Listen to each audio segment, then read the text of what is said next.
అన్న దేవుడు, ఆయన కన్నీరు చూసే దేవుడు. ఇప్పుడు కూడా నువ్వు మొరపెడితే చాలు, నేను నీకు ఉత్తరం ఇస్తాను. ఆవిడికే కాదు, మన అందరికి కూడా. ఎవరైనా సన్నిధిలో నిజంగా మొరపెడతారో, కొంతమంది మొరపెట్టడానికి విసిగిపోతారు. ఏం ప్రార్థన చేయాలా, ఎంత చేయాలి, ఎన్ని రోజులు చేయాలి? ప్రార్థనకి ఎన్ని రోజులు ఉండదమ్మా. ప్రార్థన ఎల్లప్పుడూ చేయాలి. ఎప్పుడు నువ్వు మొరపెడుతూ ఉండాలి. కాకి ఎప్పుడు అరుస్తూ ఉంటుంది, ఎందుకంటే తనకు ఆహారం కొరకు, తన పిల్లలు కాపాడు కొరకు. కానీ జనాలకు అది ఎలాగుంటుందంటే కాకి గోలరా అంటారు. కానీ కాకి ఇచ్చిన వరం అది. ఎప్పుడు ఏం చేస్తుందట, కావు కావు అంటే అర్థమైంది తెలుసా? ఈ భూమి మీద ఉన్నది ఏది నాది కాదు. ఈ భూమి మీద ఉన్న వారు ఎవరు నా వారు కాదు. ఈ భూమి మీద కనబడుతుంది ఏది నా సొంతము కాదు. నువ్వు ఒక్కడవే కావు నాయనా, నువ్వు ఒక్కడవే అమ్మా. ఇదంతా ప్లేస్ ఉంది కదా.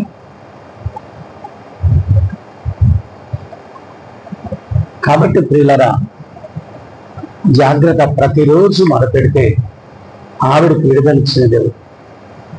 ఎప్పుడైనా అనుకుందా నా కూతురు డాక్టర్ అవుతుందని? ఇద్దరు డాక్టర్గా దేవుడు ఆ కూతుర్ని చేశాడు. ఎప్పుడైనా అనుకుందా నా కూతురు ఎయిర్పోర్ట్స్కి వెళ్తుంది? నాలాగా వాచ్మెన్ పని చేసుకుంటే, 4 ఇల్లు పాసి పని చేసుకుంటే చాలాను ఊహించి ఉండొచ్చు. అంటే మనం సహజంగా ఊహిస్తాం ఏంటంటే, మనమేం పనులు చేస్తామో తర్వాత మన పిల్లలు కూడా అలా చేసుకుంటే చాలని ఊహిస్తాం. అలాగే ఎప్పుడూ ఊహించకండి. మన దేవుడు శక్తిమంతుడు. మన గురించి దేవుడు ఎలా ఆలోచిస్తున్నాడో మనము కూడా మన పిల్లల గురించి అలాగే ఆలోచించాలి. నా పిల్లలు ఎప్పుడు దేవుడు నా వల్ల చేతనం, నా దేవుడు మాత్రం అక్కడ ఉంచుతాడు. మన వల్ల ఏం కాదు, మన ఆలోచన వ్యర్థం. మనం ఒకవేళ ఇలా చేయాలనుకున్నా అదంతా వేస్టే. ఎందుకంటే మనలో ఏది చేసుకోవడానికి, ఒక వెంటకు నలుపు కానీ తెలుపు కానీ చేసుకోవడం మన వల్ల జరగదు. తెలుసా మీకు? వెంట్రుకలు రంగు వేశాను, 3 రోజులు 5 రోజులు పెళ్ళి వేసాను, కొంచెం ఎలా కనబడాలని. మళ్ళీ ఏమైంది? 3 రోజుల తర్వాత అదే దేవుడిచ్చినట్టుగా చూడండి, మీ వెంట్రుకలు ఎంత నల్లగా ఉన్నాయి, అది మీకు దేవుడిచ్చింది. రంగు వేసిన ఎలాగున్నాయి, అలాగుంటాయి. అలాగే రంగు వేసుకోకండి, దేవుడిచ్చిన దాని కొరకు చూడండి. అంటే రంగు వేసుకోవడం అంటే మన ఆలోచనలు. రంగు వేసుకోవడం అంటే రంగు వేసుకోవద్దని అంటలేదు, వేసుకో, నీట్గా ఉండు. కానీ రంగు వేసుకోవడం అంటే నీ మట్టుకు నువ్వు ఇలా చేసుకోవాలనుకోవడం పొరపాటు. ఏదైనా నా దేవుడు చేయాలి. ఆమేన్. ఏదైనా చేస్తాడా చేయడా? చేస్తాడు కదా. దేవునికి స్తోత్రం. సాక్ష్యం ఇచ్చిన సాక్ష్యాన్ని బట్టి దేవునికి వందనాలు. వీళ్ళరా, ఈరోజు వాక్యంలోకి వెళ్దాం. మొదటి సమూయేలు గ్రంథము 2వ అధ్యాయము 7వ వచనాన్ని ఒకసారి చూసుకొని ముందుకు వెళ్ళిపోదాం.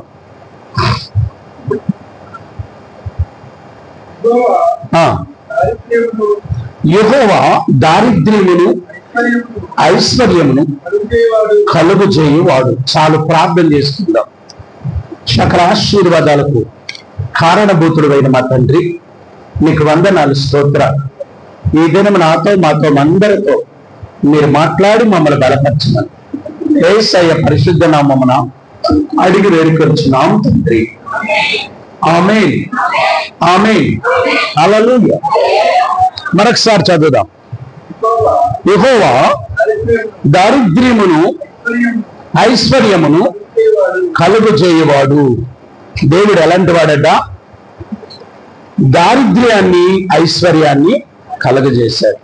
దరిద్రాన్ని ఎందుకు కలుగు చేశాడు? ఐశ్వర్యాన్ని ఎందుకు కలుగు చేశాడు? అందరికి ఐశ్వర్యం ఇచ్చేవచ్చు కదా, అందరికీ దరిద్రులుగా ఉంచవచ్చు కదా. ఈరోజు దేవుడు ఏ ఐశ్వర్యం ఇచ్చాడు, ఎవరికి ఇచ్చాడు, ఎందుకు ఇస్తాడు? దరిద్రులుగా ఉన్న మనల్ని దేవుడు ఐశ్వర్యవంతులుగా ఎందుకు చేస్తాడు? ఒక మాట చూసుకొని మనం ముందుకు వెళ్ళిపోదాం. మరొకసారి ఆ మాట చదువుదాం. యెహోవా దారిద్ర్యమును ఐశ్వర్యమును కలుగజేయవాడు. లూకా సువార్తలో ఇదే మాట రాయబడి ఉంటుంది. లూకా శుభవార్త 1వ అధ్యాయం 50వ వచనం చూద్దాం. ఆయనకు భయపడు వారి మీద ఆయన కనికరము తరతరము నుండును. ఆయన తన బాహువు చేత పరాక్రమము చూపెను. వారి హృదయ ఆలోచన విషయమై గర్విష్ఠులను చెదరగొట్టును. సింహాసనం నుండి బలవంతులను పడద్రోసి దీనులను ఎక్కించెను. ఆకలిగొనిన వారిని మంచి పదార్థములతో సంతృప్తి పరిచి ధనవంతులను ఒట్టి చేతులతో పంపివేశాను. అబ్బా, పాత నిబంధన ఏం రాస్తున్నాడో కొత్త నిబంధనలు కూడా అదే రాస్తున్నాడు. ఎందుకు రాశాడంటే ఆ రోజున దేవుడు ఈ రోజు కూడా ఉన్నాడు, రేపు కూడా ఉంటాడు. యుగయుగములు ఏకరీతిగా ఉన్న దేవుడు, ఒకే రీతిగా ఉన్న దేవుడు. ఎందుకంటే అక్కడ రాయబడిన మాట, ఎందుకు ఈ దారిద్ర్యం ఎవరికి, ఐశ్వర్యం ఎవరికి, దారిద్ర్యం ఎవరికో 2 మాటల్లో చెప్తాను. మొదటి మాట, దారిద్ర్యం ఎవరికి? వారి హృదయముల ఆలోచన విషయమై గర్విష్ఠులను. దరిద్రం ఎవరికంట? హృదయాల్లో గర్వముగా ఆలోచించే వారికి, హృదయంలో గర్వపడుతున్న వారికి దరిద్రం తప్పదు. హృదయంలో గర్వం అనేది ఉండకూడదు. మనం ఏ స్థాయికి ఎదిగినా ఒదిగే జీవితమే కావాలి. దేవుడు కోరుకునేది ఏంటంటే నువ్వు ఎంత స్థాయికి ఎదిగిపో, కానీ ఎప్పుడు యేసయ్య ఒడిలో ఒదిగిపోయేదానిగా ఉండాలి. నాకేంటి అని ఎప్పుడు గర్వించక. ఎందుకంటే ఈ దినము నీ దినము కాదు. ఈ దినం ఏం జరుగుతుందో మనకి తెలియదు. మనం అనుకుంటాం రేపు నేను ఎలా ఉంటానని. గంట తర్వాత ఏమవుతావు మనకే, మరుక్షణం ఏం జరుగుతుందో మనకు తెలియదు. ఒకవేళ నిజంగా ఆ మరుక్షణం ఇది జరుగుతుందని తెలిస్తే మనం ఎలా ఉండేవాళ్ళము? ఎందుకు తెలియకుండా దేవుడు చేశాడు? మొదటి విషయం, రేపు లేదా మరుక్షణం ఏం జరుగుతుందో తెలియకుండా దేవుడు ఎందుకు చేశాడంటారు? చెప్పండి. మనం చెడ్డ మంచోళ్ళం కదా ఏంటి? రేపు ఒక 10 లక్షలు వస్తుందంటే ఏం చేస్తాం? ఈ రోజు నుండి 10 లక్షలకు మించి 15 లక్షల ప్లాన్ వేస్తాం. మనం ఎలా అంటున్నామంటే రేపు ఒక 10 లక్షలు వస్తుందంటే 10 లక్షలకు మించిన ప్లాన్ వేస్తాం. ఒకవేళ రేపు నీకు కష్టం వస్తుందంటే ఈరోజే చచ్చిపోతాం. రేపు లాభం వస్తుందన్నా మనము తట్టుకోలేము, రేపు కష్టం వస్తుందన్నా అంచేత మనకు తెలియకుండా అది రహస్యంగా ఉంచాడు దేవుడు. రేపు నువ్వు గొప్ప అవుతున్నావమ్మంటే ఆ గొప్పను బట్టి గర్విస్తావు. ఒకవేళ రేపు నీకు కష్టం వస్తుందమ్మంటే కృంగిపోతావు. అంచేత మనకు దేవుడు అది తెలియడం మనకి దేవునికి ఇష్టం లేక మనకు తెలియపరచలే.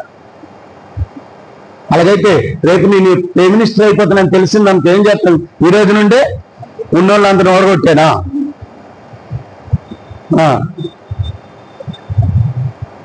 After 1 day I will king, after 1 day I will king. కాబట్టి మీరే వర్రా, మీరే బయట వర్రా అంటారు. గర్వం వచ్చేది కదా. ఏంటి, మనిషికి ఆశీర్వాదం రాకముందే గర్వం వచ్చేది. ఇంకొక గుణం కూడా మనిషికి ఉంది. ఏంటో తెలుసా?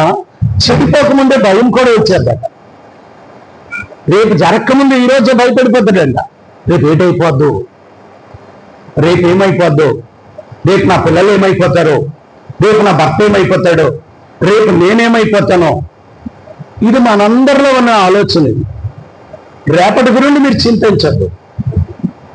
ఏనాటి కీడు ఆనాటికి చాలు, ఏనాటి బచ్చం ఆనాటికి చాలు.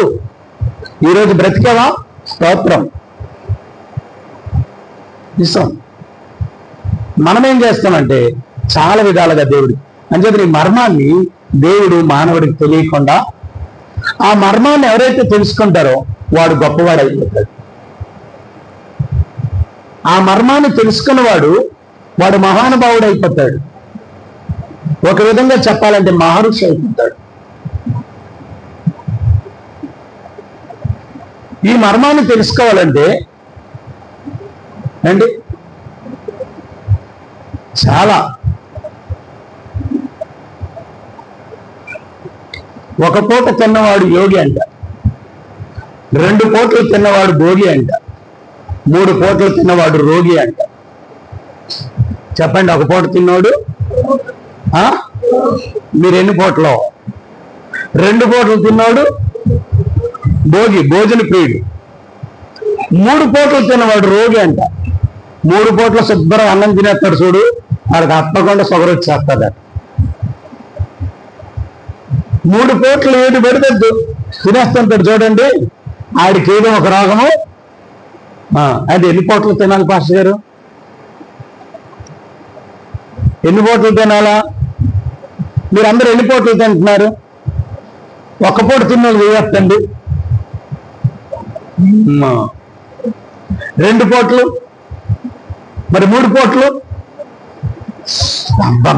మందే ఎక్కువ. 3 పూటలు తిన్నవాడు రోగి అవుతాడట. మరి ఏం చేయాలయ్యా? 2 పూటలు తిని 1 పూట ఈ బాడీకి ఏమవ్వాలంట? రెస్ట్ ఇవ్వాలి. ఉద్యోగంలో కూడా నువ్వు 8 గంటలు 12 గంటలు పని చేస్తే ఇంకో 12 గంటలు ఏమవుతుంది? రెస్ట్. ఇంట్లో కూడా 24 గంటల్లో 16 గంటలు నీ ఇష్టానుసారం పని చేసుకుంటూ 8 గంటలు నీకు రెస్ట్ నిద్రకి. ఆ 8 గంటలు కూడా రెస్ట్ లేకుండా పని చేస్తారు చూడండి, వాళ్ళు రోగి అయిపోతారు. కంటి మీద 6 గంటలు కూడా నిద్ర, 3 గంటలు కూడా నిద్ర రానివ్వరు. ఇలాంటి వాళ్ళందరూ రోగులే. వాళ్ళకి 3 గంటల వరకు కూడా 3 గంటలు కూడా పడుకోరు. మినిమం మనము ఏజ్ను బట్టి చిన్నపిల్లలు ఎంత పడుకుంటే అంత ఆరోగ్యవంతం. చిన్నపిల్లలు ఎంత పడుకుంటే అంత ఆరోగ్యం. మరి మనం కూడా చిన్నపిల్లలాగా అన్ని గంటలు పడుకున్నాం అనుకో, దరిద్రం. మనకు 8 గంటలకే పడుకోవాలి. పెద్దవాళ్ళ వయసులో ఎంత? 8 అవర్స్ పడుకోవాలి. 8 అవర్స్ నువ్వు పడుకుంటున్నావంటే నువ్వు నిజంగా ఆరోగ్యవంతురాలవే. కొంతమందికి నిద్ర రాదు, 24 గంటలు బెడ్ మీద దొరుకుతుంటాం. 3 గంటలు నువ్వు పడుకుంటున్నావంటే మిగతా సమయం అంతా పడుకోలేకపోతున్నావంటే అది నీ అనారోగ్యానికి కారణం. ఎస్, మీ నిద్రలో కూడా మీరు జాగ్రత్త చూసుకోండి. తిండిలో ఎంత జాగ్రత్త చూసుకుంటున్నారో నిద్రలో కూడా అంతే జాగ్రత్త చూసుకోండి. ఎంత నిద్ర బాగా వస్తే మీరంత ఆరోగ్యవంతులని అర్థం. నిద్ర రాకపోతే ఏదో అనారోగ్యం మిమ్మల్ని పట్టి పీడిస్తుందని అర్థం. అలాగని 12 గంటల నిద్ర కాదు. ఎన్ని గంటలు? 8, మహా అయితే 6 గంటలు. మినిమం 6 గంటలు, 6 అవర్స్ నిద్రపోవాలి. మరి పాస్టర్ గారు, మరి మీరు అంటారు ఉదయం 1-3 గంటలు. ప్రార్థనలో ఉండడం వేరు, దేవునితో ఉండడం వేరు.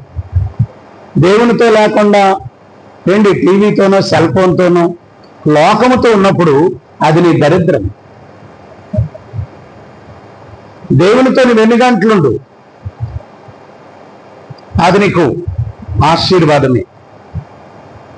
రైట్ ప్రియరా, చూసారా? ఈ దరిద్రం ఎవరికంట? 1 గర్విష్ఠులకి. 2వది చూడండి, అక్కడ అంటాడు 53వ వచనం,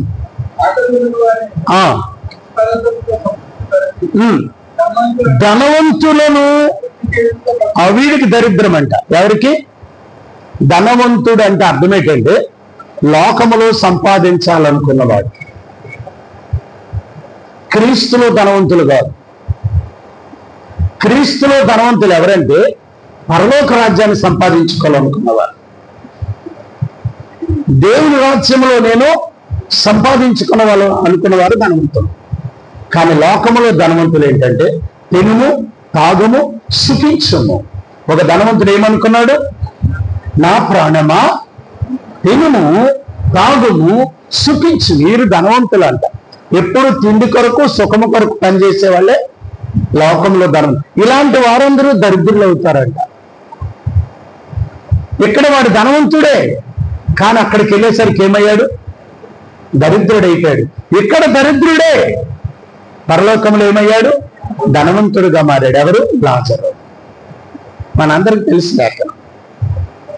సో ఈరోజు దరిద్రుల కొరకు మనం పక్కన పెడితే మనల్ని ఐశ్వర్యవంతులు కలగజేయడానికి దేవుడు పిలుచుకున్నాడు. మనల్ని దేనికి పిలుచుకున్నాడు? గట్టిగా చెప్పాలా, గట్టిగా చెప్పాలా, గట్టిగా చెప్పాలా.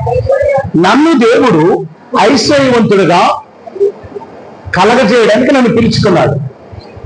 నన్ను పిలిచిన పిలుపు ఏంటంటే నేను ఐశ్వర్యవంతుడిగా మారుస్తాను. ఆమేన్. ఎవరిని? దరిద్ర స్థితిలో ఉన్నవాడిని ఐశ్వర్యవంతుడుగా మార్చే దేవుడు. అక్కడ అంటాడు చూడండి, చూడండి. ఒకటి, ఐశ్వర్యవంతులుగా మార్చాలంటే 3 క్వాలిటీలు కావాలి. మీలో ఎంతమంది ఐశ్వర్యవంతులు అవ్వాలనుకుంటున్నారు? కొంతమందికి సిగ్గు చెయ్యెత్తడానికి. ఐశ్వర్యవంతులు ఎంతమంది అవ్వాలనుకుంటున్నారు? ఐశ్వర్యం ఏంటో చెప్తాను మీకు. సో మీకు తెలియదు ఐశ్వర్యం ఏంటో. ఐశ్వర్యవంతులు అవ్వాలంటే 3 క్వాలిటీలు ఉండాలి. మొదటి క్వాలిటీ, దేవునికి భయపడేవారిగా ఉండాలి. ఐశ్వర్యవంతులు అవ్వాలంటే చూడండి అక్కడ మొదటి అధ్యాయం 50వ వచనంలో, ఆయనకు భయపడే వారి మీద. చాలు చాలు చాలు. ఐశ్వర్యవంతుడు అవ్వాలని ప్రయత్నం చేస్తున్నావా? అది ఇది పని చేస్తున్నావా? అన్ని పనుల కంటే ఒక ముఖ్యమైన పని ఒకటి ఉంది. నువ్వు ఎన్ని ఉద్యోగాలు చెయ్యు, ఎన్ని వ్యాపారాలు చెయ్యు, ఎన్ని ఫ్యాక్టరీలు నడుపు, నువ్వు ఐశ్వర్యవంతుడు అవ్వలేదు. ఐశ్వర్యవంతుడు అవ్వాలంటే ఒక పని చేయాల. భూమి మీద ఉన్న పనులన్నిటికంటే దాని చాలా డిఫరెంట్. అది భూమి మీద ఎన్ని పనులు చేస్తున్నావో అన్ని పనుల కంటే ఒక డిఫరెంట్ పని ఏంటో తెలుసా? దేవునికి భయపడాలి. దేవునికి భయపడాలి. దేవునికి భయపడే వారి మీద కనికరం అనే ఐశ్వర్యం దిగుతాడు. ఏ ఐశ్వర్యం అది? కనికరం. ఈ ఐశ్వర్యం పేరు కనికర ఐశ్వర్యం. కనికరం అనే ఐశ్వర్యం రావాలంటే గట్టిగా చెప్పాలా, గట్టిగా. నీలో ఆ క్వాలిటీ కావాలని దేవుడు చూస్తున్నాడు.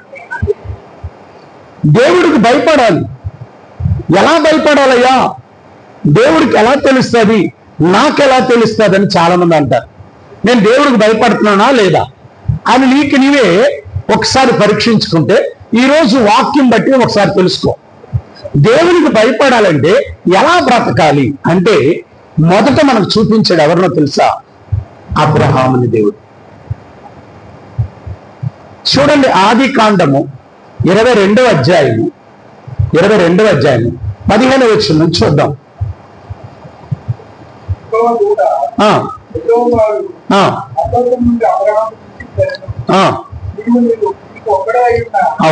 ఒక్క నిమిషం అండి, ముందు వచనంలో ఉంటది. అమ్మా, ఆది కాండము 22వ అధ్యాయము 12వ వచనం చదవండి. అప్పుడు ఆయన ఆ చిన్నవాని మీద చేయవేయకము, అతన్నేమీ చేయకము, నీకు ఒక్కడై ఉన్న నీ కుమారుణ్ణి నాకియ్య వెలితీయలేదు గనుక నీవు దేవునికి భయపడువాడు అని ఇందువలన కనబడుతుంది. బా, అబ్రాహాం మనలాంటి మనిషి, మనలా గిలితే కోపం వస్తుంది, మనలా కోస్తే రక్తం వస్తుంది. సేమ్ మనలాంటి వాడు అబ్రాహాం. కానీ అబ్రాహాం గురించి ఒక మంచి సాక్ష్యం దేవుడు ఇస్తున్నాడు. మనుషులిచ్చే సాక్ష్యం కాదండి. మనుషులిచ్చే సాక్ష్యం ఎలా ఉంటుందంటే, నువ్వు 10 రూపాయలు ఇస్తే నీకు సాక్ష్యం చెప్తారు, నువ్వు ఒక పూట తిండి పెడితే నీ పక్క మాట్లాడతారు. మనుషుల సాక్ష్యం వేరు. ఇక్కడ సర్వోన్నతమైన దేవుడే ఒక సాక్ష్యాన్ని ఇస్తున్నాడు. ఎవరి గురించి? అబ్రహాం గురించి. ఆ మాట మరొకసారి చదవండి. అప్పుడు ఆయన ఆ చిన్నవాని మీద చేయి వేయకము, అతనేమీ చేయకము, నీకు ఒక్కడైనా నీ కుమారుణ్ణి నాకియ్య వెనుతిరిగిలేదు కనుక నీవు దేవునికి భయపడువాడు అని ఇందువలన నాకు కనబడుతుంది. ఏంటది? దేవుడు అన్నాడు, అబ్రహామా, నువ్వు ప్రేమించిన నీకొక్కడైనా నీ కొడుకు నాకేం చెయ్యు, నేను చూపించిన పర్వతం మీద బలర్పించని మొదటి వచనంలో చెప్పాడు. ఆదికాండం 22వ అధ్యాయము చూడండి, అక్కడ ఒక మాట రాయబడి ఉంటుంది. ఆ సంగతులు జరిగిన తర్వాత దేవుడు అబ్రహామును పరిశోధించి ఎట్లనగా, ఇక్కడ ఒక మాట రాయబడి చూడండి ప్రియులరా. దేవుడు అంట మనం భయభక్తులు కలిగి ఉన్నామా, దేవుడికి భయపడుతున్నామా లేదని అప్పుడప్పుడు మనల్ని ఏం చేస్తుంటాడట, పరీక్ష చేస్తుంటాడు. మీరు కూడా అప్పుడప్పుడు ఏం చేస్తుంటారు, డాక్టర్ దగ్గరికి వెళ్ళి షుగర్ ఉందో లేదని టెస్ట్ చేసుకుంటున్నామా లేదా? టెస్ట్ ఏం చేస్తారమ్మా? డాక్టర్ దగ్గరికి వెళ్ళి షుగర్ ఉందా లేదని ఏం చేస్తున్నాం, టెస్ట్ చేసుకుంటాం. ఎందుకంటే నాలో షుగర్ ఎక్కువ అయిపోతుందో తక్కువ అయిపోతుందో తెలియాలా. అలాగే మనకు కూడా దేవుడు ఒక టెస్ట్ పెడతాడు. భయం ఉందా లేదా, నేనంటే దేవుడు అంటే నీకు భయం ఉందా లేదని చిన్న పరీక్ష ఉంటుంది నీకు. ప్రతిరోజు ఉంటుంది, ప్రతిరోజు మనకు పరీక్ష ఉంటుంది. అబ్రహాముకు ఒక పరిశోధించాడు భయం ఉందో లేదని తెలుసుకోవడానికి. కానీ అబ్రహాం దేవునికి భయపడ్డాడు. ఏంట పరీక్ష? మొదట చూడండి, అక్కడ ఏమని రాయబడింది.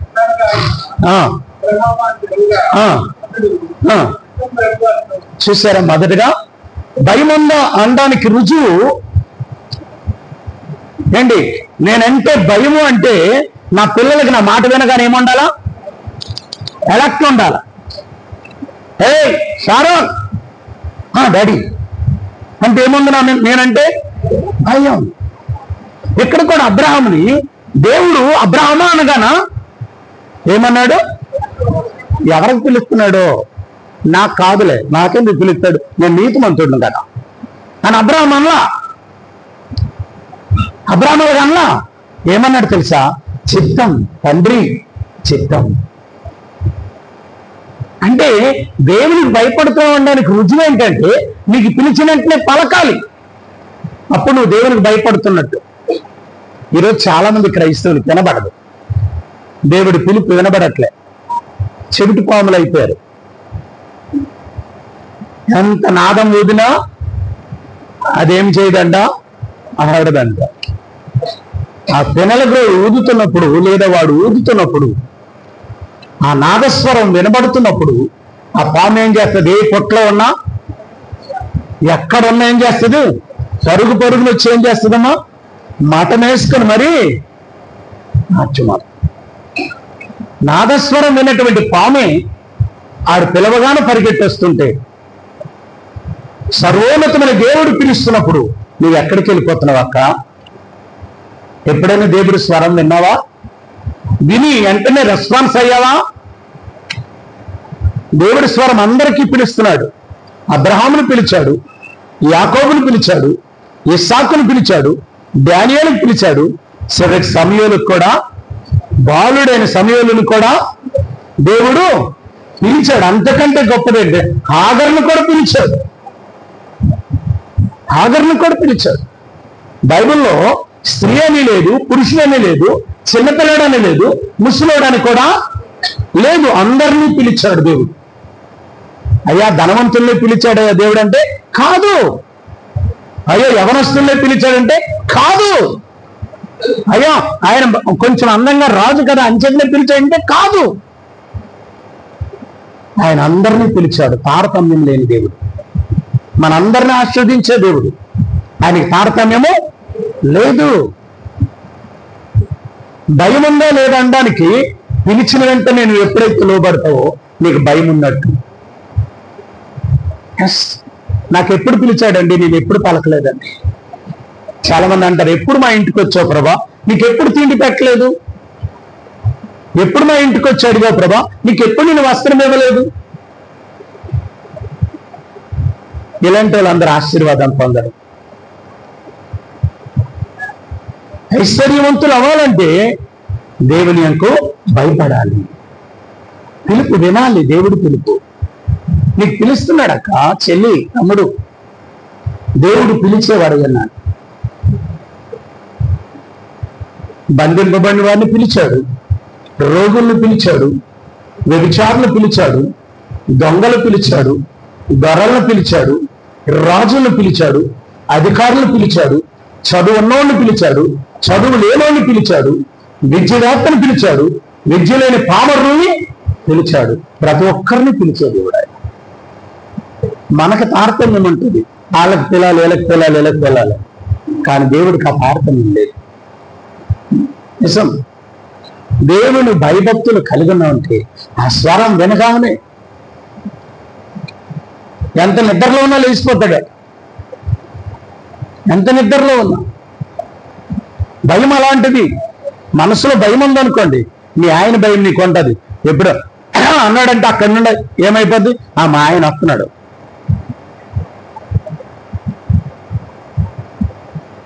కదా, దేవుడి ఎందుకు భయభక్తులు చూడండి. నువ్వు ఐశ్వర్యవంతుడు అవ్వాలంటే భయం కలిగి జీవించాలి. అబ్రహాం కదా, అబ్రహాం అని పిల్లగానే ఏమన్నాడు, చిత్తం ప్రభువా. చెప్పు, వాళ్ళకెత్తున్నాను అనలే, మనలాగా అనలే. చెప్పు ఏంటి అని అనలే. ఏమన్నాడు తెలుసా, కనబడుతున్న మనుషులు పిలిస్తేనే మనం ఎటకారంగా చూస్తాం. ఏంటి అదృశ్యమైన దేవుడు ఎదురుగా ఉండి ఆయన పిలుస్తుంటే ఏమంటున్నాడు తెలుసా, అక్కడెక్కడా కనబడట్లేదు. ఏంటి దేవుడు అక్కడెక్కడ కనబడట్లేదు, అదృశ్యుడే ఉన్నాడు. అదృశ్యమైన దేవుడు స్వరం వింటున్నాడు. ఎవరమ్మా? అదృశ్యమైన స్వరం వినబడుతుంటే ఆ స్వరంకి ఏమంటున్నాడు తెలుసా, చిత్తం ప్రభువా, ఈ దాసుడు నేను ఆలకిస్తున్నాను. ఎంత ఒబీడియంట్ అండి, ఎంత విధేయత అండి. ఐశ్వర్యం రావాలంటే దేవునికి నువ్వు భయపడాలి. నువ్వు ఐశ్వర్యవంతుడు అవ్వాలంటే నువ్వు దేవుడికి భయపడాలి. నీ పిల్లలు ఐశ్వర్యవంతులు అవ్వాలంటే దేవునికి నువ్వు భయపడాలి అని దేవుడు పిల్లగానే పిలుపు విన్నాడు. రెండవది ఏంటో చెప్పండి, అక్కడ చదువుతాం.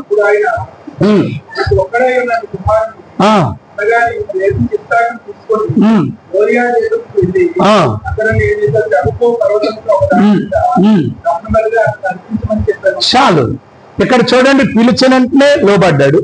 రెండవది ఏం చెప్పాడో అదే చేశాడు. మనం ఒకటి చెప్తే ఇంకోటి చేస్తాం. మనం ఎలాంటి వాళ్ళమంటే, మీరు ఎలాంటి వాళ్ళు నాకు తెలియదు, కానీ నేనైతే దేవుడు ఒకటి చెప్తే ఇంకోటి చేస్తుంటాను. ఆయనకి తెలియక చెప్పడం కాదు, ఆయనకి ఏది కావాలో అదే చెప్తాడు. మన నుండి ఏది చూడాలనుకుంటాడో అదే. కొన్నిసార్లు కొన్ని దగ్గరికి వెళ్ళినప్పుడు లేదా ఎవరింటికైనా మనం వెళ్ళినప్పుడు కొంతమందికి పాలు అంటే ఇష్టం ఉండదు. టీ తాగుతామంటే తాగనంటారు. కొన్ని కాఫీ చేయమంటారా, కొన్ని మజ్జిగమంటారా, కొన్ని పాలు ఇమ్మంటారా. అసలు పాలే ఇష్టం లేకపోయినప్పుడు ఇంకా టీ కాఫీ మజ్జిగ తాగుతాడా?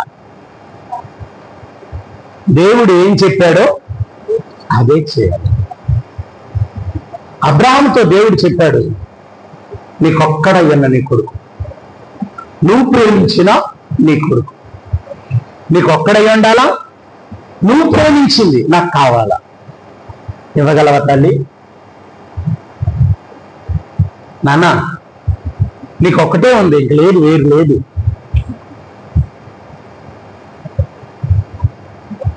అది నువ్వు ప్రేమించింది, దాన్ని అధికంగా ప్రేమించావు, అది నువ్వు నాకు ఇవ్వగలవా? దేవుడికి తెలియదా అబ్రాహాంకి ఒక్కడే ఉందన్నది? తెలిసే మాట్లాడుతున్నాడు దేవుడు. నీ దగ్గర ఏముందో లేదో దేవుడికి తెలుసు, నీ ఇంట్లో ఏముందో లేదో దేవుడికి తెలుసు. అంచేతనే ఏలియాని పంపించినప్పుడు సారాపతి విధవరాలు ఇంట్లో రెండు రొట్టెలకే పిండి ఉందని ఎవరికి తెలుసు? దేవుడికి తెలుసు. ఇప్పుడు కాయని చెప్తున్నా, నా దగ్గర 2 రొట్టెలకే పిండి ఉంది, ఒక రొట్టె నాకు, ఒక రొట్టె నా కొడుకు అని. ఇది అంతా తెలుసమ్మ దేవుడికి. నీ స్టోరీ అంత ఎందుకు? చాలా మంది స్టోరీలు బాగా చెప్తారు దేవుడికి. నీ స్టోరీ అంతా నాకు తెలుసు. నీ హృదయంలో ఏ ఆస్తి మందిరానికి వచ్చావో దేవుడికి తెలుసు. స్టోరీ అంతా చెప్పవసరం లేదు, దేవుడికి తెలుసు. దేవుడు ఏం అడుగుతున్నాడు అది నువ్వు చెయ్యి. ఒక అప్పము తీసుకుని ఉన్నాడు అంతే, అదొక్కటే కావాలి. చివరి నుండి లాస్ట్ వరకు అదే అడిగాడు. మళ్ళీ మార్చాడా? 2వ అప్పం కావాలన్నాడా? లేకపోతే అలగ్ కాదు ఇలాగన్నాడా? అలాగనలేదు, ఒకటే. దేవుడు ఎప్పుడు కూడా ఎలా స్టార్ట్ చేస్తాడో చివరి వరకు అదే మాట మీద ఉంటాడు. దేవుడు ఒకే మాట మీద నిలబడతాడు. ఎస్, నిజం. అబ్రాహాము వెంటనే దేవుడికి ఏమన్నాడు? ప్రభా అని ఏం చేశాడు? అర్పిస్తాను ప్రభా అని కూడా అనలేదు, వెంటనే తీసుకెళ్ళిపోయాడు అంతే. తీసుకెళ్ళిపోయి ఏం చేశాడు? కొడుకును కట్ల మీద వేశాడు, కత్తేశాడు. అప్పుడు దేవుడు అన్నాడు, అబ్రామా ఆగు, నీకు ఒక్కగానొక్కడిని అడిగిన వెంటనే తెచ్చావు. ఇమ్మనగానే వెనక ముందు ఆలోచించలేదు. మళ్ళీ పిల్లలు నాకు ఎత్తావు ప్రభా, మళ్ళీ తీసుకుంటావు కదా, మళ్ళీ ఇస్తావా అని కూడా నువ్వు అడగలేదు. చూసారు, మనమైతే ఏం చేస్తాం? ప్రభా నేను వస్తున్నాను కానీ నాకు ఏటెత్తావు, నేను చర్చకొస్తున్నాను కానీ నాకు ఏటెత్తావు. అవును పాస్ గారు ప్రార్థనలకు రమ్మంటున్నారు, ఏటెత్తారట? అక్కడ 100 రూపాయలు ఇస్తారా, పెడతారా అని అడగలా. ఈరోజు క్రైస్తత్వం ఎలా ఉందంటే అక్కడ ఏదైనా ఇస్తారా, ఏదైనా పెడతారా అని అడగలా. రమ్మన్నాడు, వెళ్ళిపోయాడు. ఏమన్నాడు? నేను ఇస్తున్నాను కదా, నాకు ఏ లాభం అని కూడా. ఎందుకంటే అబ్రాహాముకి తెలుసు, నేను అడగక మునిపే నాకు ఇచ్చిన దేవుడు, నేను ఇచ్చిన తర్వాత ఇవ్వకుండా మానేస్తాడా? అడగక ముందే ఇచ్చాడు కదా. మరి దేవుడు అడిగింది ఇస్తున్నప్పుడు దానికి ఇవ్వకుండా మానేస్తాడా? నువ్వెంతైతే దేవుడి సన్నిధిలో ఖర్చు పెడుతున్నావు, నీకు దానికి 1000 రెట్లు దేవుడు అనుగ్రహిస్తాడు ఖచ్చితంగా. ప్రియుల, దేవుని నిమిత్తం 1 గంట నువ్వు పనిచేసినా, దేవుని నిమిత్తం 1 నిమిషం పనిచేసినా, దేవుని నిమిత్తం 1 రూపాయి నువ్వు ఖర్చు పెట్టినా, ప్రభు రాజ్య నిమిత్తం 1 నిమిషం నువ్వు పని చేసినా దానికి ఊరక నుంచుకునే దేవుడు దానికి 1000 రెట్లు కలిపి నీ చేతిలో పెడతాడు. ఇది సత్యం. ఎందుకంటే నువ్వు అడక్క మునిపే ఇచ్చాడు, తిరిగి నీకు అడిగినప్పుడు ఇవ్వకుండా మానేస్తాడా? మానడు, తప్పకుండా ఇస్తాడు. అబ్రాహాంకి అదే అంటున్నాడు, దీన్ని బట్టి నువ్వు నాకేమయ్యానో భయపడుతున్నావు నాకు ఇప్పుడు తెలిసింది. మీకు అర్థమైపోయి ఉంటది. దేవుడికి భయపడాలంటే ఏం చేయాలా? ముందు ఆయన స్వరాన్ని విని ఏమవ్వాలో వెంటనే రెస్పాన్స్ అవ్వాలి. రెండవది ఆయన ఏం చెప్పాడో అదే చేయాలి. తర్వాత పరిణామాలు ఎలాగుంటాయి మనకు అనవసరం. తర్వాత ఇస్తాడా, ఇవ్వడా, వద్దంటాడా, కాదంటాడా అని అంటాడా? తర్వాత ఇంకొక విషయం అక్కడ ఉంది. ఏంటో తెలుసా? దేవుడు అడిగింది ఎప్పుడు ఆయన తీసుకోడు. ఒకటి మాత్రం గమనించాలి, దేవుడు అడిగింది ఎప్పుడు తీసుకోడు. మరి ఏం చేస్తాడయ్యా? దేవుడికి ఒక గొప్ప లక్షణం ఉంది. మీరు లోకంలో కానీ బయట కానీ ఎక్కడైనా చూడండి, ఇది కాదు, పూర్వం రోజుల్లో మన కొబ్బరికాయ తీసుకెళ్ళారు, కొట్టిన తర్వాత 2 పెంకులు మనమే తెచ్చుకుంటారు. దేవుడు తీసుకుంటూ కొబ్బరికాయ తీసుకెళ్తామా? తీసుకెళ్తాం కదా. దేవుడు కూడా నీతిమంతుడు. దేవుడు ఎప్పుడు నీ దగ్గర ఏది తీసుకోడు. మరి ఎందుకు అడుగుతాడంటే నీకు నేను ఇచ్చింది ఇచ్చే మనసు ఉందా? మీకు ఒక మాట తెలుసా? మీకు పిల్లలు ఉన్నారు కదా, పిల్లలకు మీరు అన్ని కొంటారు, కొన్ని తర్వాత చిన్ని ఇవ్వా నాకు అంటారు చాక్లెట్. దాని దగ్గర తీసుకోవాలని మీ ఆలోచన కాదు, దానికి ఇచ్చే మనసు ఉందా లేదా అని పరీక్ష పెడతారు. దేవుడు కూడా అంతే.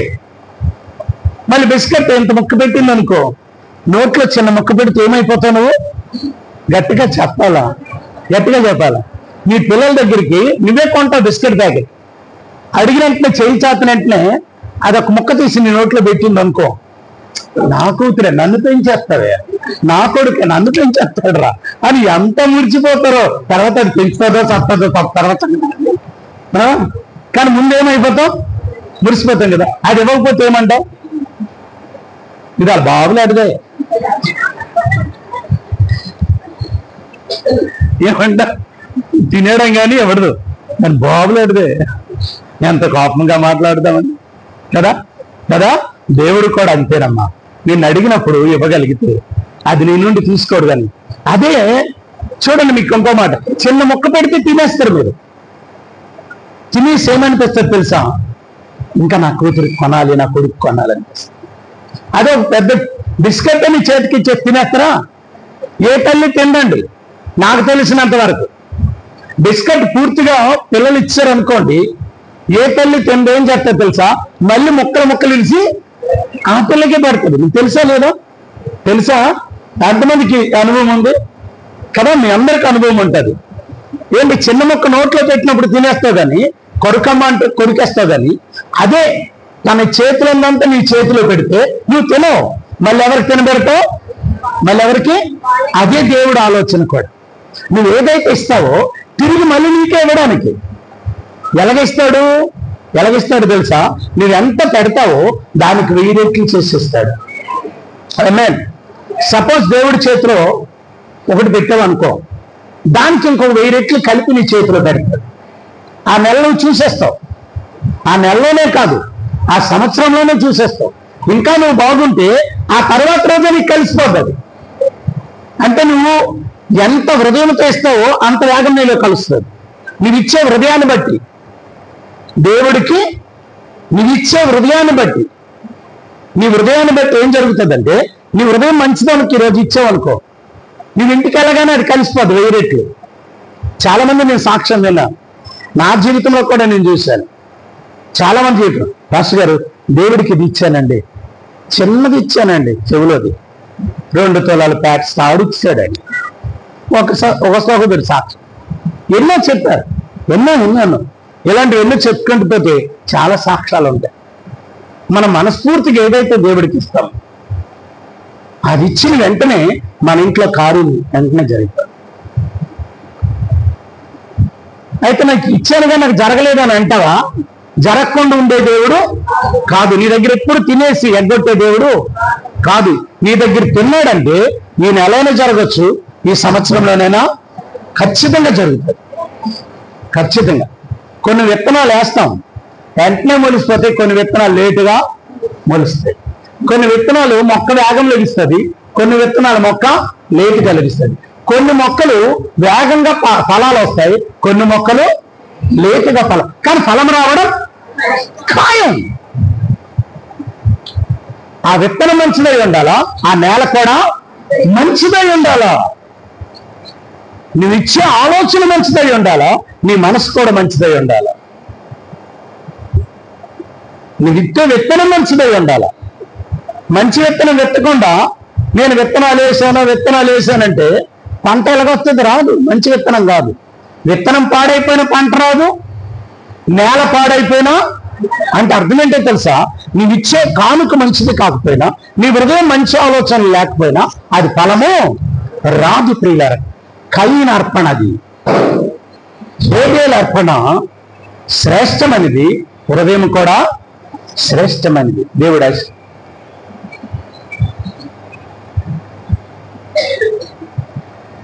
దేవునికి స్తోత్రం. హల్లెలూయా, హల్లెలూయా. ఐశ్వర్యవంతులు కావాలంటే ఏం చేయాలా? దేవునికి భయపడాలి. అంచేతనే దావీదు ఒక మాట అంటాడు, చూద్దాం. మొదటి దినవృత్తాంతాలు 29వ అధ్యాయం 12వ వచనం.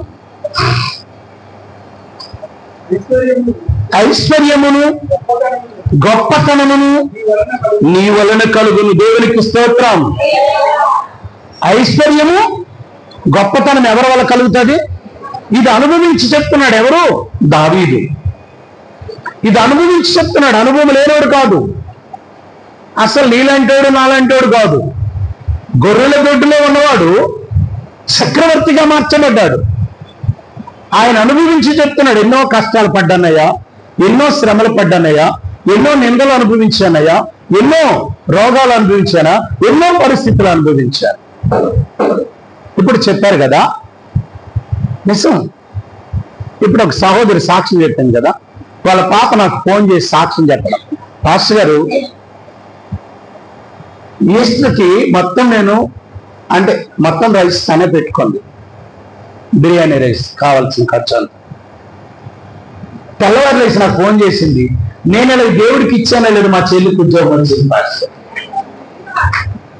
మనిషికి ఇచ్చానని కాదు, దేవుడి పనికి నేను ఎప్పుడైతే చేశానో తెల్లవారు లేసి మా చెల్లికి ఎయిర్పోర్ట్ లో జాబ్ దేవుడు ఇచ్చాడు. చాలా ఆనందం అనిపించింది. దేవా, సాక్ష్యాలు అలాగని మనం ఇవ్వాలని కాదు. దేవుడు నీ ఇష్టం. అది ఇదేదో చెప్తున్నాను కాబట్టి ఇవ్వాలని ఆశగా చెప్తున్నారని అనుకోవడం పొరపాటు. అనుకోగలిగారు అలాగే ఎప్పుడు అనుకోక.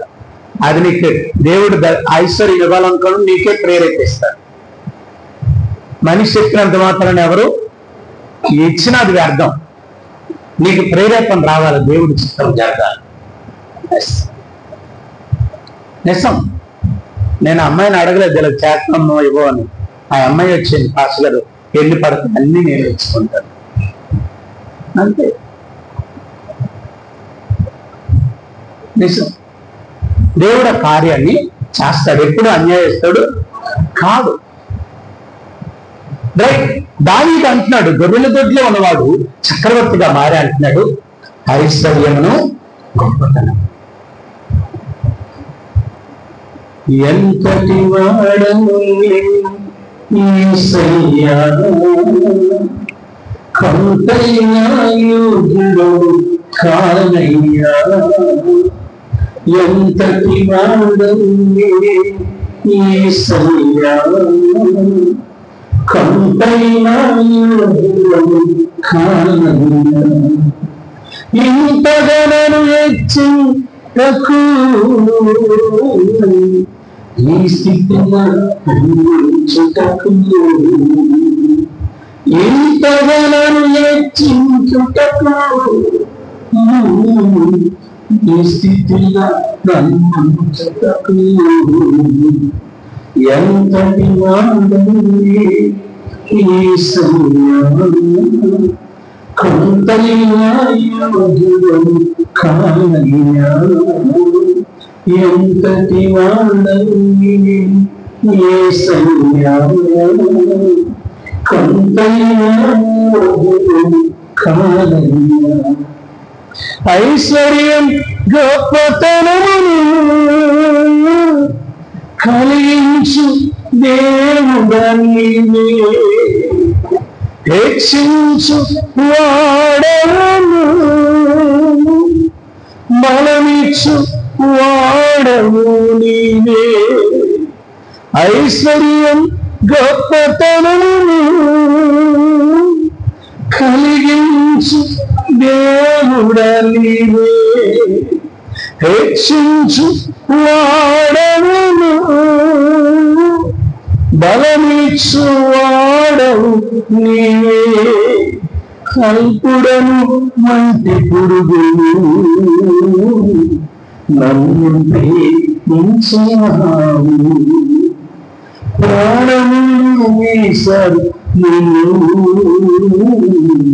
నా కొరకు అర్పించినాడు. ఎంతటి వాడండి యేసయ్యా, కృపైన యోగ్యం కానయ్యా. ఎంతటి వాడండి యేసయ్యా, కృపైన నిన్ను వెంబడించువారు, నిజముగా సేవించు వారిని, నీవుండే స్థలములలో నీచే నీ సేవకుని, నిన్ను వెంబడించు వారిని నిజముగా సేవించు వారిని, నీవుండే స్థలములలో నిలిచే నీ సేవకుని ఎంతో గణపరచుగా ఆశీర్వదించెదవు. శత్రువుల కంటే ఎంతోగా అర్ధమితల పైకెత్తుదవు. ఎంతటి వాడండి యేసయ్యా, కృపైన యోగ్యుడు కానయ్యా. చూసారా పిల్లలా, దావీదంటే ఎంతటి వాడు ప్రభా, నా కులమే పండి, నా ఇల్లు పండి, నా బ్రతికే పండి, నా కుటుంబం పండి, నేనే పాటి వాడు, నన్ను ఇంతగా హెచ్చించావు. ఇంతగా హెచ్చించడానికి కారణం ఏంటి? ఐశ్వర్యము ఘనత నీ వల్లనే కలుగుతుంది ప్రభా. ఒకటి హెచ్చించాలన్నా, ఒకటి ఘనపరచాలన్నా, ఒకటి గొప్ప చేయాలన్నా అది నీ వల్లే కలుగుతుంది. దానికి మనం ఐశ్వర్యవంతులు అవ్వాలంటే దేవుడిని వెంబడించాలి, దేవుడిని పలకడాలి, దేవుడి సన్నిధిలో వినయంలో ఉండాలి. దేవుడు వెంబడించే వాటిని ఈశ్వరీయులుగా మారుస్తారు, దేవుడికి భయపడే వాటిని ఈశ్వరీయులుగా మారుస్తారు. దేవుడి సన్నిధిలో గర్విష్ఠుడు కాక నేనే మనసుగా ఎక్కడికి ఉంటారు, దేవుడు తప్పకుండా అనిపిస్తారు, మిమ్మల్ని వైశ్వరీయులుగా మారుస్తారు. దాని ఈరోజు ఒకసారి మార్చేద్దాం.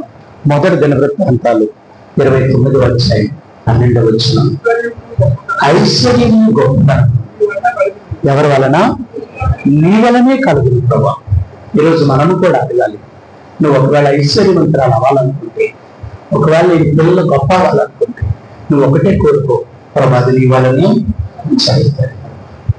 నీ వలనే నా పిల్లలు గొప్ప అవ్వాలి, నీ వలనే నా కుటుంబం ఆశీర్వదింపడాలయ్యా, నీ వలనే నా భర్త బాగుపడాలయ్యా, నీ వలనే నా పిల్లలు పెళ్లి కావాలన్నా, నీ వలనే ఏది జరగాలన్నా నీ వలనే కావాలని నేను అడుక్కో, దేవుని వేడుకో. మా తాతల వల్ల, మా ముత్తాతల వల్ల, మా తల్లి గారు, మా అక్కల వల్ల అవ్వాలని ఎప్పుడు కోరుకో. వాళ్ళ వల్ల అయిందే ఎన్ని రోజులు ఉండదు. ఒకవేళ నీ అత్తవారు ఇస్తే ఆస్తి ఉండదు, అది ఎన్ని రోజులు ఉండదు. నీ అమ్మాలు ఇచ్చిన ఆస్తి ఉన్నదనుకో, అది ఎన్ని రోజులు ఉండదు. ఒకవేళ ఎవరైనా నిన్ను ప్రేమించి లేదా నీ మీద కనికరపడ ఒక 10 లక్షలు ఇచ్చాడనుకో, ఎన్ని రోజులు ఉండదు. కానీ దేవుడిచ్చింది ఇప్పుడు శాశ్వతంగా ఉంటుంది. దేవుడిచ్చింది ఎలా ఉంటుందట? పొంగి పొడిలో జీవితం. దేవుడు ఎవరికి ఇచ్చినా ఎలాగిస్తాడట అని చెప్పిన ఆయన కూడా చెప్పే మాట ఏంటంటే, నువ్వు ఎవరికైనా ఇచ్చినప్పుడు ఏమన్నా దిగజారాలి. నువ్వు ఎవరికైనా ఏదైనా ఇచ్చినప్పుడు ఏమవ్వాలట?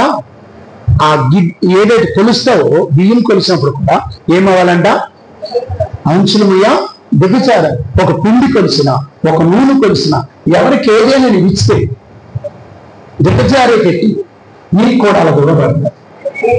బైబిల్ చెప్పిన మాట. దేవుడు కూడా ఎప్పుడు ఆపాత ఇవ్వడు, సగం సగం ఇవ్వడు, దిగజారే పెట్టు పొంగి పొర్లే పెట్టేస్తాడు. ఎస్, మన అందరికి తెలుసు. ఒక రాత్రి ఏడుస్తున్నాడు, రాత్రంతా కష్టపడ్డాడు ఒక వ్యక్తి. మీకు అన్నీ తెలుసు, కానీ కష్టపడ్డాడు. ఒక్క చేప కూడా దొరకలేదు. తెల్లవారు ఒడ్డుని కూర్చొని ఏం చేస్తున్నాడు? ఏడుస్తున్నాడు. ఏంటి నా బ్రతుకు, ఏంటి నా పరిస్థితి, నా భార్య బిడ్డలకి ఏం చెప్పాలి, నా బ్రతికేంటి, ఏదో దొరుకుతుందని వచ్చాను, ఏమీ దొరకలేదు. నాకు అది తెలుసు ఇది తెలుసు అనుకున్నాను, కానీ ఏమీ అవలేదు. ఇప్పుడు నా బ్రతికేంటి, ఇంటికి వెళ్ళి ఏ మొక్కను చూపించాలా? అక్కడ కన్నీరు కారుస్తుంటే ఆ పక్కకు వచ్చేసి ప్రభు నిలబడ్డారు. ఆవిడ కన్నీరు చూశారు. కన్నీరు చూసి సీమోను సీమోను ఎవరు, నా బాధలో నేనున్నాయా అని అనలేదు. నేను చూశారు. ఏంటయ్యా? ఏం లేదు, నేను ఆడిస్తావా అన్నాడు. ఇప్పటికే నిద్ర లేదు, నావ పట్టుకొని మళ్ళీ సముద్రంలోకి వెళ్ళాలా అని అనలేదు. తీసుకొని ప్రభా నావలో కూర్చోబెట్టాడు. మాట్లాడుతున్నాడు యేసు ప్రభు. సీమోను వింటున్నా ఉన్నాడు. ఏమండి, వినేటప్పుడు సీమోనికి మనసులో వణుకు రాస్తుంది, మనకైతే కొనుక్కు వస్తుంది. దేవుడి వాక్యం వింటుంటే ఏమొస్తుంటుంది మనకి? బట్టి గట్టిగా చెప్పాలి, నా కొనుక్కు వస్తుంటుంది. సీమోనికి వణుకు వస్తుంది. నిజమా? ఎంత మంచి మాటలా, ఇంత గొప్ప మాటలా, ఇవి ఎక్కడా నేను వెళ్ళలేదు, ఎవరు నాకు ఇలా బోధించలేదు. అయ్యా ఏంటి నన్ను భాగ్యవంతుడిగా చేయడం కొరకు నా నావలో నువ్వు అడుగు పెట్టావా అని మనసులో అనుకోని, అలాగే ప్రభా ఇప్పుడు వాళ్ళ అన్నాడు. అప్పుడు పేదోరు అంటున్నాడు, రాత్రంతా వేసాను, కష్టపడ్డాను, ఒక చేప కూడా దొరకలేదు, కానీ ఇప్పుడు నీ మాట బట్టి వేస్తున్నా. నీ మాటలు వింటుంటే ఏదో దొరుకుతుందని ఆశ కలుగుతుంది. నీ మాటలు వింటే జీవితం ఏమవుతుంది? బాగుపడుతుందని ఆశ కలుగుతుంది. తప్పకుండా నేను ఆశీర్వాదాన్ని ఐశ్వర్యాన్ని చూస్తానని నాకు ఆశ కలుగుతుంది. కాబట్టి నీ మాట బట్టి ఏం చేస్తానయ్యా? వేస్తానని వేశాడు. వేసినప్పుడు వల పిగిలిపోయిందట. చూడండి, రాత్రి ఎంత కష్టపడ్డది నేను దొరకలేదు. దేవుడు మాట ఎలాగనిపించింది తెలుసా? నేనేమైనా ఏమైనా ఏమైనా నీ మాట విన్నానయ్యా, నీ మాట ప్రకారం వేస్తాను. ఎందుకంటే నీ మాటలో శక్తి కనబడుతుంది, నీ మాటలో అద్భుతం కనబడుతుంది, నీ మాటలో ఇప్పుడే నేను బాగుపడినట్టు నాకు కనబడిపోతుంది. దేవుడి మాటలు ఎలా ఉంటాయంటే, మాట్లాడుతుంటే అప్పుడే మనం గొప్పలు అయిపోయినట్టు అనిపెట్టు ఉంటుంది. అది దేవుడి మాట. దేవుడి మాట అంటే అలాగుంటుంది.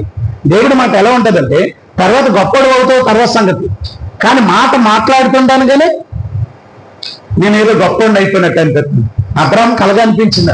అబ్రాహమా ఆకాశ నక్షత్రాలు చూడన్నాడంట. ఏంటి ప్రభు ఎందుకు చూడమంటున్నావు అంటే, లోపల ఉన్నాడు, ఇంట్లో ఉన్నోడికి బయట కనబడదు కదా. లోపల ఉన్నోడికి గట్టిగా చెప్పాలా, ఒక దుఃఖంలో ఉన్నోడికి దేవుని ఆశీర్వాదం కనబడదు. కాబట్టి ఆ లోపల నుండి తీసుకొచ్చాడు. అమ్మ కొనుక్కొద్దు కానీ చూడండి ఒకసారి వినామనకండి. బయటికి తీసుకొచ్చాడు. బయటికి తీసుకొచ్చి చూడు అబ్రాహం అన్నాడు. ఏంటి ప్రభా ఆకాశ నక్షత్రాల లెక్క పెట్టగలవా అన్నాడు. లెక్క పెట్టలేనన్నాడు. దేవుడి మాట ఎప్పుడైతే అన్నాడో నిన్న అలాగ చేస్తాను అన్నాడట. ఎవరన్నారమ్మా? ఎవరితో? అప్పటికి అబ్రాహాంకి 99 సంవత్సరాలు. నేను అలా చేస్తాను నీ సంతానాన్ని అన్నాడు.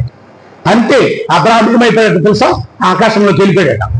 ఆయన చంద్రుడు అయిపోయినట్టు, ఓ సూర్యుడు అయిపోయినట్టు, ఆ చుట్టూ నక్షత్రాలు డాడీ డాడీ అని పిలుస్తున్నట్టు. చూడండి దేవుని వాక్యం ఎంత అద్భుతమో, దేవుని వాక్యం ఎంత అద్భుతమో. ఏంటి చుట్టూ అయినా తల్లిదండ్రులుగా అబ్రాహాం శారా నిలబడినట్టు వాళ్ళ చుట్టూ ఈ నక్షత్రాలన్నీ ఒక్కొక్క నక్షత్రం వచ్చి డాడీ మమ్మీ డాడీ నన్ను పిలుస్తున్నట్టు ఫీల్ అయిపోయాడ. నిజానికి ఒకరోజు అది ఈ రోజు జరిగింది. ఈరోజు అబ్రహాం మనందరికి ఏమయ్యాడు? విశ్వాసులకి తండ్రి అయ్యాడు. మనందరం ఒక నక్షత్రం. ఎంతమంది దేవుని మాట వింటున్నారు, ఎంతమంది దేవుని మాట ప్రకటిస్తున్నారో వాళ్ళందరూ ఆకాశంలో వెలుగుచున్న జ్యోతులు, నక్షత్రాలు, మన స్టార్స్. ఈరోజు స్టార్ ఎవరంటే నువ్వు నేనే. దేవుని కొరకు పనిచేసే ప్రతి ఒక్కరు ఒక నక్షత్రం. దేవుని కొరకు ప్రార్థన చేసేవాడు ప్రతి ఒక్కరు ఒక నక్షత్రం. దేవుని పని చేసే ప్రతి ఒక్కరు ఒక నక్షత్రం. దేవుని సువార్త ప్రకటించేవాడు ప్రతి వాడు ఒక నక్షత్రం. దేవునికి సాక్ష్యం ఇచ్చేవాడు ప్రతి ఒక్కరు ఒక నక్షత్రం. సాక్ష్యం ఇచ్చేవాడు నక్షత్రం, సేవ చేసేవాడు నక్షత్రం, ప్రకటించేవాడు నక్షత్రం. దేవుని కొరకు ఏం చేసినా నువ్వు ఒక నక్షత్రం వే. మన తండ్రి అబ్రహాం దేవుడు మాట్లాడుతుండగానే అబ్రహాం తండ్రి అయిపోయాడట. మాట్లాడుతుండగానే పిల్లలు కనేసాడట. మాట్లాడుతుండగానే అద్భుతాలు జరిగిపోయాట. అంటే దేవుని మాటలో అంత శక్తి. నిజంగా నువ్వు అందుకు అంత శక్తి. రేతూరు నన్నాడు, మాట్లాడుతుండగా వెయ్యానగానే వేస్తాడు, కలగనేస్తున్నాడు. ఏంటి వేస్తాడు కానీ వాళ్ళ ఎలాగేసాడో తెలియదు, ఎందుకంటే నిద్ర మత్తులో ఉన్నాడు కదా. మనం కూడా ఎలాగ వాక్యం ఎంత ఉంటామో తెలియదు, నిద్ర మత్తులో కునికేస్తుంటాం, ఇటువైపు ఊపేస్తూ ఉంటుంది. అలేలు అలేలు అలేలు అలేలు అలేలు అలేలు అలేలు.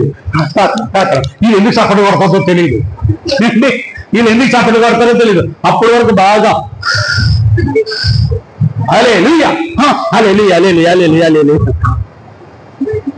కొంతమంది అలాగ ఉంటారు. నిజం, అప్పటికే నిద్ర మత్తులో ఉన్నాడు, రాత్రి అంతా నిద్ర లేదు కదా. కానీ నిద్ర రావట్లేదు, ఎందుకంటే లోపల ఉంది ఏంటది, ఏంటి లేదు, పాడైతేనే అది బాగు చేయగలడు ఈయన. ఆ మాటల్లో ధైర్యం వచ్చింది.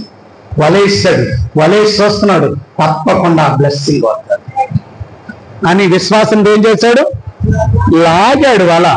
వల లాగుతుంటే లాగలేకపోయాడు. ఎవరక్కడ అవతల దోనోళ్ళు, రే నేనంట్రా, రే ఆంధ్రయ్య ఇలారా, ఏంట్రా ఏంటో నా వల ఏంటి లాగలేకపోతున్నావు, నీ వల్ల లాగలేకపోతున్నావా, మా వల్ల ఎటు పడట్లేదురా, నీ వల్ల లాగలేకపోతున్నావా, ఏమైంది అని దగ్గరికి వచ్చినప్పుడు ఆ దోన్లో వాళ్ళు ఈ దోన్లోకి వచ్చి వాళ్ళని ఏం చేశారు, లాగినప్పుడు దోణి నిండా నిండిపోయింది, ఇంకా మిగిలిపోయింది. ఆ దోన్లో చేపలు కూడా ఆ దోన్లో కూడా వేశారు. అప్పుడు వాళ్ళు అడిగారు, కారణం ఎటువంటి, ఆయన వచ్చి కూర్చున్నారు. ఎవరైనా అద్భుతాలు చేసే దేవుడు, రక్షించే దేవుడు, గణపరిచే దేవుడు. నీ ఇంటిలో నా ఇంటిలో ఆయన ఉంటే పక్కోళ్ళకి ఆశ్చర్యం, ఎదురోళ్ళకి ఆశ్చర్యం, నీ బంధువులకు ఆశ్చర్యం, నీ చుట్టాలకు ఆశ్చర్యం, నీ అన్నదమ్ములకు ఆశ్చర్యం, నీ నావను చూసి ప్రతి ఒక్కరూ ఆశ్చర్యపోతారు. వాళ్ళందరూ ఆశ్చర్యంగా మునిగితే వెళ్ళిపోయారట. ఈరోజు నీ ప్రతి కూడా అలాగే చేస్తారు. ఐశ్వర్యం ఆయన వల్లనే కలుగుతాయి. ఈరోజు ఏం కలగలన్నా దావీదు అంటున్నాడు, ఐశ్వర్యమును గొప్పతనము నీ వలన అదే దేవుడు మనకు ఒక మాట ఇస్తున్నాడు. ఫిలిప్పీయులకు రాసిన పత్రిక 4:19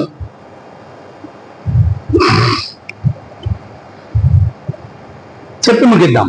చూడండి, కాగా దేవుడు తన ఐశ్వర్యము చొప్పున క్రీస్తు యేసునందు మహిమలో మీ ప్రతి అవసరమును, ఏ మహిమది, క్రీస్తు యేసు మహిమ, క్రీస్తు ఐశ్వర్యము, దేవుడు తన ఐశ్వర్యము. ఏ ఐశ్వర్యం అది, దేవుని ఐశ్వర్యము. ఏ ఐశ్వర్యము, దేవుని ఐశ్వర్యములో నీ ప్రతి అవసరత దేవుడు తీర్చబోతున్నాడు. ఏ అవసరతో మందిరానికి వచ్చావు, ఏ అవసరతో కూర్చున్నావు, ఏ అవసరతో ఇక్కడ ఉన్నావు, ఏ అవసరత కలిగి ఇక్కడ మోకరించావు, నీ ప్రతి అవసరత నా ప్రభు ఐశ్వర్యంలో తీర్చబడిన దాకా. దేవుని ఐశ్వర్యంలో నీ అవసరాలను తీర్చబడుతున్నాయి. ఏ అవసరత కలిగి జీవించావు. నిజం ప్రియుల, ఆయన వల్లనే నీ ఐశ్వర్యం కలుగుతుంది. ఆయన నీ కార్యాలన్నీ చేయబోతున్నాడు. ఏ అవసర నిమిత్తం వచ్చావు, నీ అవసరత ఏంటి, ఇల్లు కట్టాలా, నీ అవసరత ఏంటి, పిల్లకి పెళ్లి చేయాలా, నీ అవసరత ఏంటి, ఉద్యోగం రావాలా, నీ అవసరత ఏంటి, వ్యాపారం లాస్ అయితేవా, నీ అవసరత ఏంటి నీ అవసరతో. ఒకవేళ అనారోగ్యం నీ జీవితంలో, రాత్రంతా ప్రయాసపడ్డాడు కానీ జరగలేదు, నువ్వు కూడా ప్రయాసపడ్డావు కానీ ఎన్నో ప్రయాసపడ్డావు కానీ ఇంట్లో కార్యము జరగలేదు. కానీ ఈరోజు దేవుడు అంటున్నాడు, యేసయ్యని నేను ఆవలో ఉంచుకుంటే ఐశ్వర్యం ఇచ్చే దేవుడు, ఘనత ఇచ్చే దేవుడు, ఆయన ప్రతి అవసరత తీర్చబోతున్నాడు. ఏ అవసరం నిమిత్తం వచ్చావో నీ అవసరాలన్నీ కావాలా లేచి నిలబడదాం, ముగించుకుందాం. లేచి నిలబడదాం. నీ అవసరత ఏంటో ప్రభు దగ్గర చెప్పు. ఈ ఐశ్వర్యం ఎన్ని రకాలో దేవుడు చెప్పిన తర్వాత ఆరాధనలో చెప్పుకుందాం. 2 చేతులు పైకెత్తుదాం. నీ అవసరత ఏంటో ప్రభు దగ్గర చెప్పు. ప్రభుతో చెప్పుకో. ఎవరితో చెప్పట్లే, ఎవరి దగ్గర అడగకు. ఎందుకంటే ఐశ్వర్యం గొప్పతనము, ఈ గొప్ప ఐశ్వర్యాన్ని దేవుడు నీకు ఇవ్వబోతున్నాడు.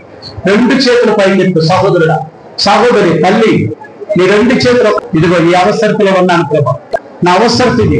ఆకాశం తట్టు, మనుషుల తట్టు నీ చేయి చాపుకు, దేవుడి తట్టు మాత్రం చేయి చాపనని సిగ్గుపడకు. దేవుని సన్నిధిలో ఆ బలము దేవుని కొరకు ఉపయోగించు. నీ ఐశ్వర్యం నీ చేతిలో ఉంది. నీ ఐశ్వర్యం నీచుడు. నీ ప్రతి అవసరం రోగంతో బాధపడుతున్నావు, ఏ వేదనతో బాధపడుతున్నావు, ఏ కన్నీరుతో, ఏ దుఃఖముతో, ఏ సమాధానం లేక నీ అవసరాలన్నీ ఆయన మహిమ ఐశ్వర్యములో ఇగో నాయన నేను ఇల్లు కట్టాను, సగంలో ఆగిపోయింది ప్రభు అని ఎంతమంది అవసరం బాధపడుతున్నావు. ఇప్పుడు నాకు అవసరం ప్రభు, అవసరాన్ని తీర్చండి అంటే నీ అవసరాలను తీరుస్తాను, నీ అవసరాలను తీరుస్తాను, నీ అవసరాలను తీరుస్తాను. ఇగో నన్ను పెళ్లి ప్రయత్నం చేస్తున్నాను, కానీ ప్రయత్నాలని కొంచెము నేను మార్పు చెందాలని జ్ఞానం నాకు బుర్రలో ఉండట్లేదు. మెమొరీ పవర్ లేదు ప్రభు, మర్చిపోతున్నాను ప్రభు. అక్కడ దయచేయమని అడిగితే గొప్ప ఐశ్వర్యాలు దేవుడు అనిపిస్తుంది. ప్రభా నాయన అందరినీ నేను ప్రేమిస్తున్నాను, అందరూ నన్ను తృణీకరిస్తున్నాను, అందరూ నన్ను చీపడుతున్నారు, ఎవరు నన్ను చేరదీయట్లేదు ప్రభు అంటే నీ అవసరం అద్భుతం చేయ, అద్భుతమైన కార్యాన్ని నీకు జరిగించబడుతుంది. అద్భుతమైన కార్యాన్ని రెండు చేతుల పైకెత్తి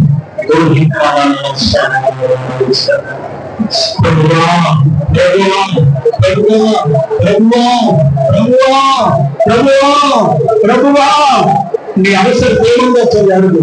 తల్లి, తండ్రి, నానా మార్చగలరు, ఆయన మార్చగలరు. నీ అవసరం ఏమైతే తల్లిని కారుస్తున్నావు.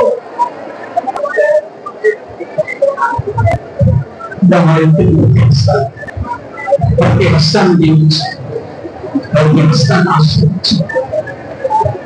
అలా ప్రార్థన చేస్తాను.